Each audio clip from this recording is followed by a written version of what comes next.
Thank you very much. My name is Eli Ungar-Sargon. I made the film that you'll be seeing shortly.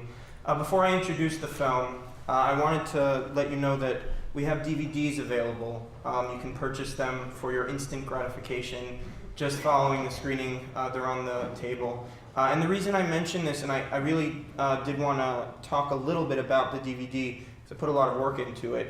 When I started this project, I was in art school, and one of the things that was a little bit frustrating to me in my research of circumcision was that I found there was a bit of a lack of quality visual materials on the subject, and that frustrated me. And so I set about making some original material, which part of it ended up in the film, and a large part ended up as extra features on the DVD. This just to say that this DVD is really a resource that I wish all of you would use. There's some great anatomical demonstrations, live anatomical demonstrations on the extra features. There's some slides with color overlays that I take a lot of pride in having produced. So I just wanted to let you know about that. So thank you for bearing with me here. When I started making the film Cut, I had no idea what kind of a journey I was embarking on.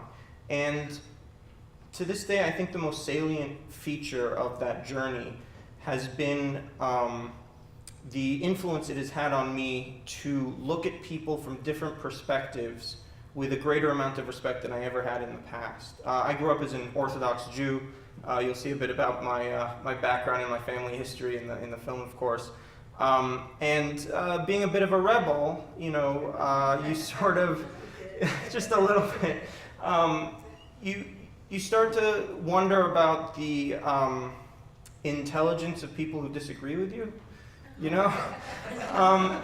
And I think the process of making this film has really forced me to reconsider that notion, that idea, and it's one of the things that I just want to sort of set you with before we watch the film. You're going to see people in Cut who have diametrically opposed views to your own, and I took great pains to allow them to put the best foot forward, because I really believe that we need to show respect for people of differing views and not just dismiss them as unintelligent. And you'll see some very intelligent people in this film who disagree very strongly with everything you believe.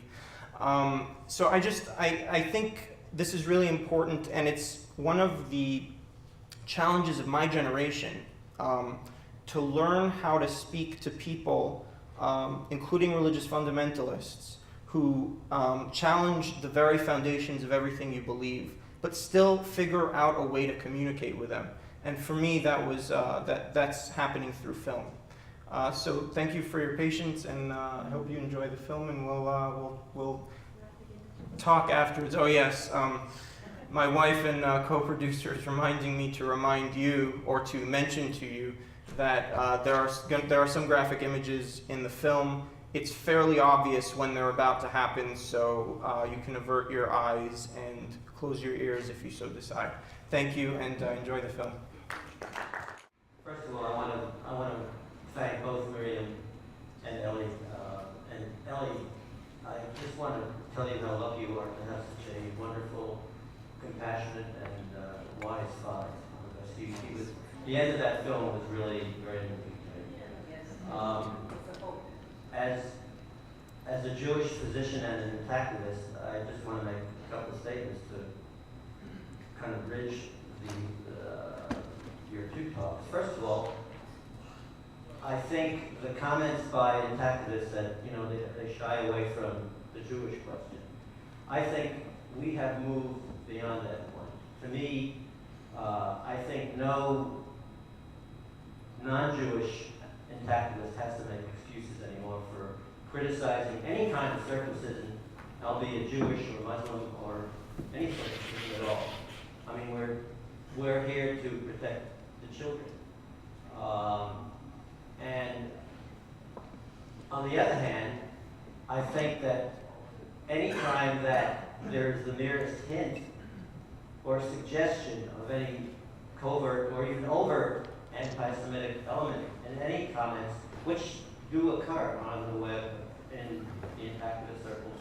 I think it is up to me and you and everyone else to denounce it, because I think that Miriam's comments about this subliminal anti-Semitism is present in the world, and it certainly is present in the activist movement. I think we have to fight it and be aware of it, and do not let it prop up in any circumstance. So congratulations to the two of you for a wonderful presentation. Thanks.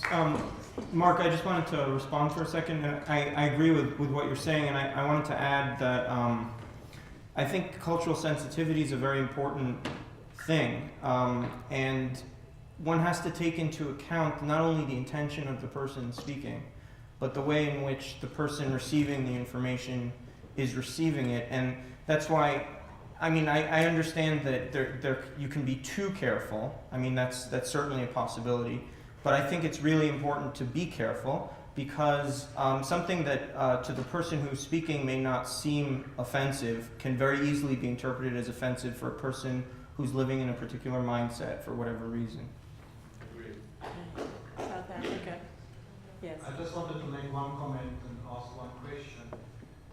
As long as we buy into an Abrahamic God, basically the three main religion, Judaism, Christianity, and Islam, who demands that Abraham's son, Isaac, has to be sacrificed, because that's what he demanding from Abraham, and also asks his own son, Jesus, to be sacrificed for to relieve us from our sin. As long as we believe in this paradigm of a God, nothing is going to change. And any care and protection of children is futile in my view. That's one comment.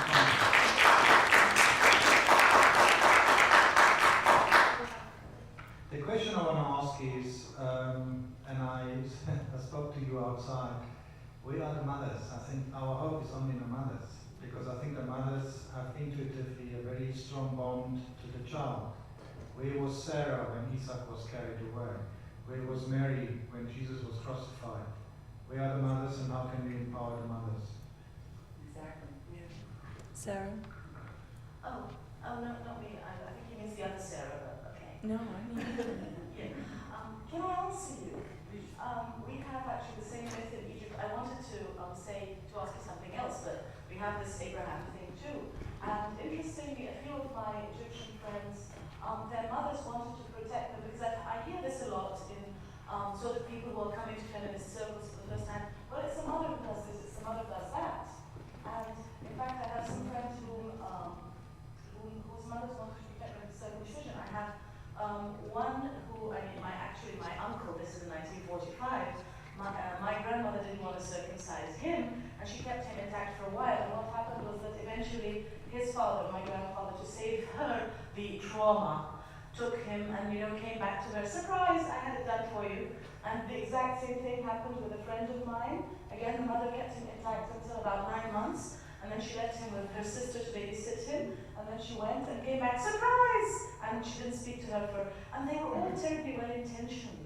So I guess, and this is something that Sihan said, and I can't take the credit for it, is that the mothers are sort of, it's part of feminist thinking, that mothers are sort of the tool of society, but if they decide to rebel, they know damn well the patriarch is going to step in with the big guns. So I think now as women with power, I think we just need to make as much noise as possible to stop it happening. And Can I, you have. Yeah. can I respond to that? Well, yeah, okay, but then can I ask a question about Yes, film? of course. Yeah. I think when we define feminism, we need to not only talk about all the things that women can do that are equal with men. We need to define mothers as empowered beings and how sacred that task is, and including taking charge of birth. Because in industrialized birth, that is the beginning of the severance and violence and disempowerment of mothers. And once we can put that back together, then the chances of, and Jenny said this beautifully before, Yes. that mothers, I think, will naturally say, "You're going to do what to my child?" Yeah. I'd like to respond to, just before your question, to what the good gentleman from South Africa was saying, and I'd like to respectfully disagree with your perspective on the Abrahamic religions. I just don't feel that writing off the Abrahamic religions is a good idea. Not only for practical reasons, but I think, and perhaps this is sort of my religious background coming up to bite me right now, but I think there's a lot of beauty in the Abrahamic traditions. And I think it's unfortunate that we're in a sort of political climate now where religious extremism is being opposed with atheistic secularism, because I think a lot gets lost that way. And I really, in my film and in the way I made the film, was trying to adhere to that sort of an ethos and figure out, instead of writing off the Abrahamic traditions and religious fundamentalists, I think it's better to talk to them. I think it's better to talk to them and to bolster moderate religious people, because they have some very beautiful things to share with us. Can I respond to this? Because I think there's a misunderstanding here. I think I have not said that we should discount the Abrahamic religion. What I've said is we should look at a very specific paradigm within the Abrahamic religion. Patriarchy. There are many other Abrahamic religions or other paradigms of Abrahamic religions where all this beauty you're talking about is actually coming out. And I'm not an atheist, and I'm not against any of those religions, but I think it's a problem that we have a God which is a punishing God, and he demands sometimes very cruel things from us. Yes. I think it's less of a question of writing them off than working around them, because I mean we live in this ridiculous Islamic society where both Muslims and Christians circumcise, both claim that religion demands it. So really, I mean, you know, you can kind of, yeah, if you sort of look at the spirit rather than the letter, which is something the English are fond of doing. Before I hand over the mic, I'm very surprised that, when did you make this movie? When did we finish it, Penny? In 2007? Yeah. Yeah, almost everyone uses 16:9 format now, but this is 4:3. I'm just really curious why you use that. Well, I started shooting this when I was still in art school, so that would have been in 2004, I believe, is when I started shooting the film. And I got the camera de rigueur at the time, which was the DVX 100, which was standard definition that could shoot 24 frames per second, and I was very proud of myself for that. At the time, HDV had just started to come into the market, and most people were still shooting standard definition. Given a better budget, and on my next project, I'm happy to say we've moved to high definition and 16:9 and all that goodness. But at the time, this is what a poor art student could afford. I did want to ask about funding too. I'm sorry, I forgot to ask. How did you get support for the project, or did you just do it on your own? It was out of pocket. Something Since I have the microphone, when I heard the first presentation, I had really high expectations. Being a non-Jew and an intactivist, or husband of an intactivist, I was hoping that I will get more direct guidance how to address the issue with Jewish people or Jewish colleagues or Jewish friends in a way to be precise, to be kind and gentle, and still be honest and objective. Well, what I heard was it's Jewish people have been traumatized, have been discriminated, and this is something most people are familiar with history know, and I think most people here know. So I'm still hoping to get guidance how to deal with this issue, because once I said circumcision is brutal, I lost my job just because of saying circumcision is brutal, and in a context where someone was talking about brutality towards animals, and I said, we are still brutal to our kids, we circumcise them, and a few days later I was asked to leave the company. And it's just knowing this, I'm trying to be very careful, but I hope this is an environment where questions like this can be asked. How to handle this issue, because there are people in my profession who are in very high power positions. If I don't position myself right, I may lose a lot. And I cannot be dishonest to myself with my belief system and with the knowledge that this is a type of knowledge once you have, you cannot forget it.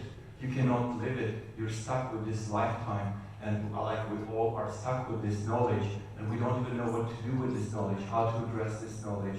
And while being honest, at the same time kind, and at the same time not sounding anti-Semitic. An Armenian historian, a famous person from UCLA, once, just because he said there are major benefits from this procedure, I said, have you critically reviewed the studies? He said, are you anti-Semitic?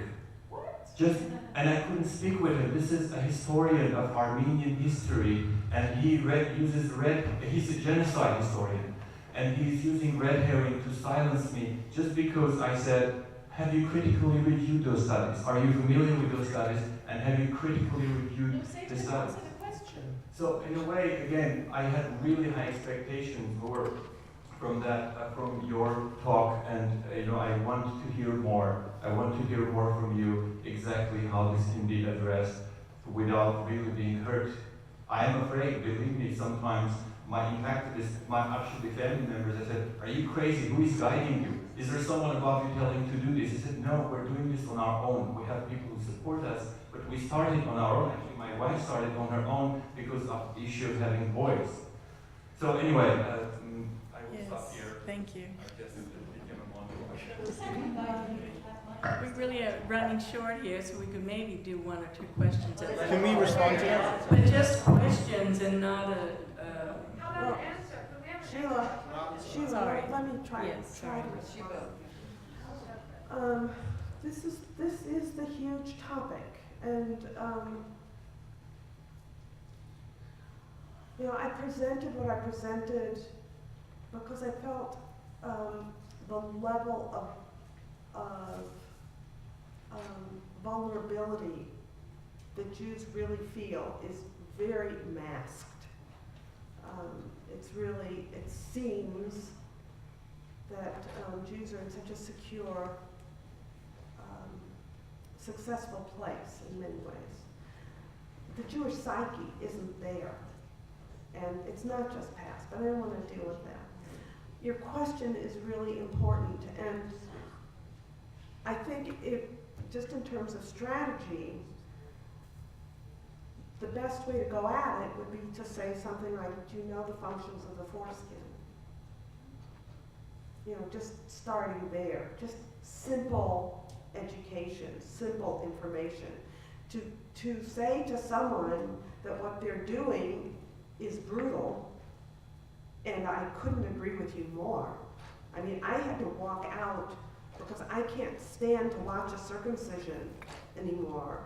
And I also can't stand to see these spiritual people defending it. I mean, I really start feeling very violent when I see people of my spiritual community speaking like this. Even though I think Eli did a superb job, because the tool, it is an incredible tool to go into a Jewish community, and with the respect that he gave all of these people that I don't think I'd be capable of, really provokes very productive kind of discussion and the possibility for shift. But the question is, how do we just start giving different information? So I would leave the adjectives out and just start talking. The foreskin really does have some important functions. Are you aware of them? I'd like to just add something to that. I think, first of all, if you have someone that you're really wanting to get into this subject, we have a website. You can send them to www.cutthefilm.com. And, we have sort of videotaped discussions around the United States. And, I think the website is a resource that we've put a lot of effort into. There are other sort of Jewish websites out there too. But what I can tell you as a Jewish person is that the more I know you have familiarized yourself with my tradition, the more comfortable I will feel when you approach me to talk to me about something that is this central to the Jewish tradition. So my advice to you would be, really educate yourself in what Jews are, what they're about, and allow that education, once it's been established, to show itself through when you're talking to Jewish people, so that they don't feel like you're just someone, you know, who's trying to convince them of something, but that they understand that you have an appreciation for the richness of the Jewish tradition. Okay, Georgianne, you have a mic. I understand what you're saying. These conversations come upon one.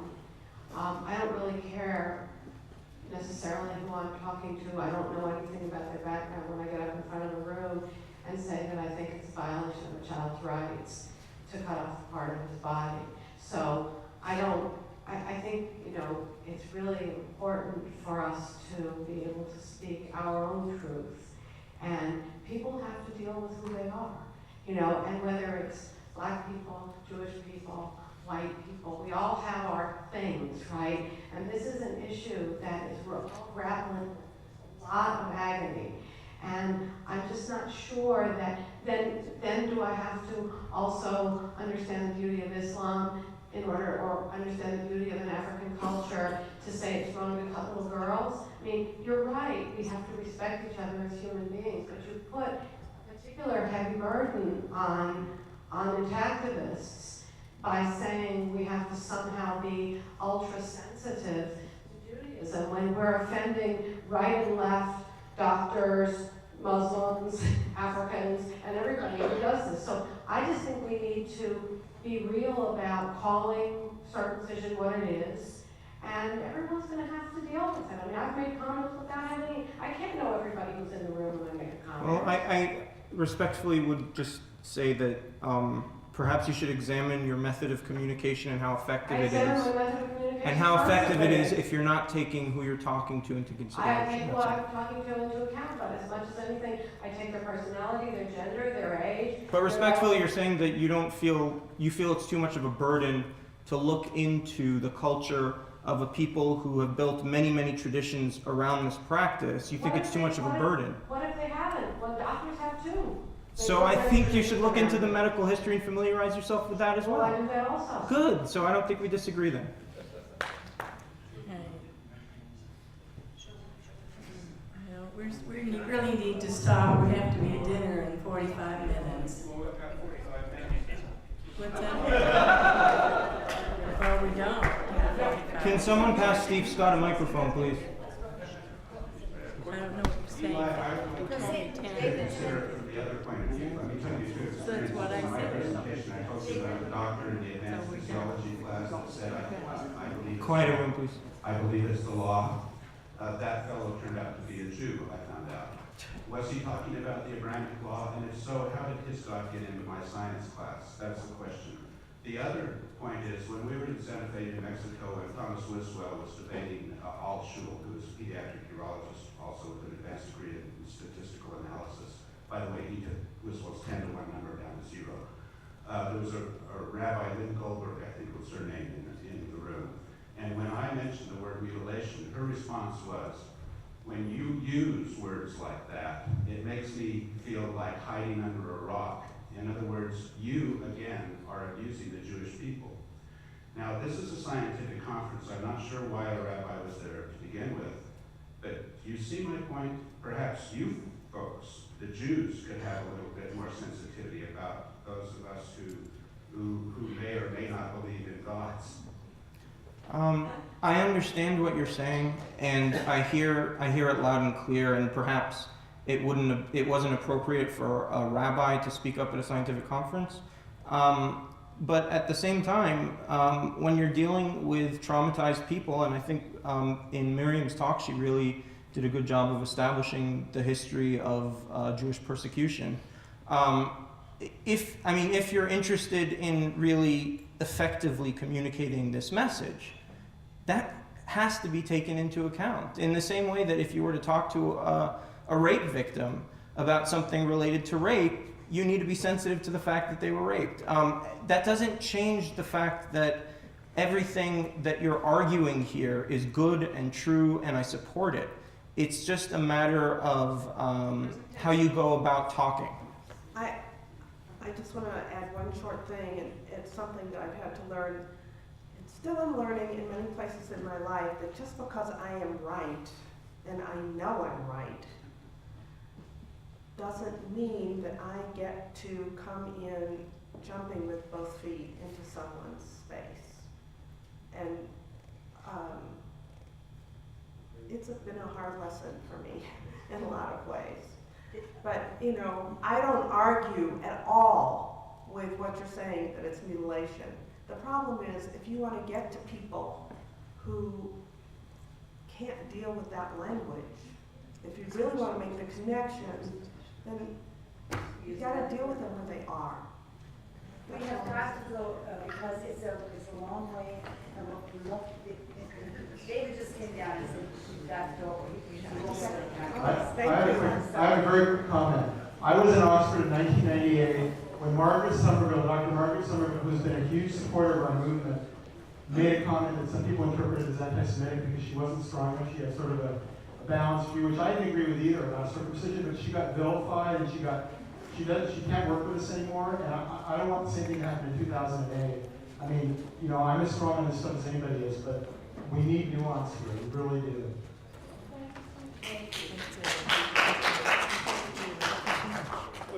Was that the actual time frame on a religious circumcision?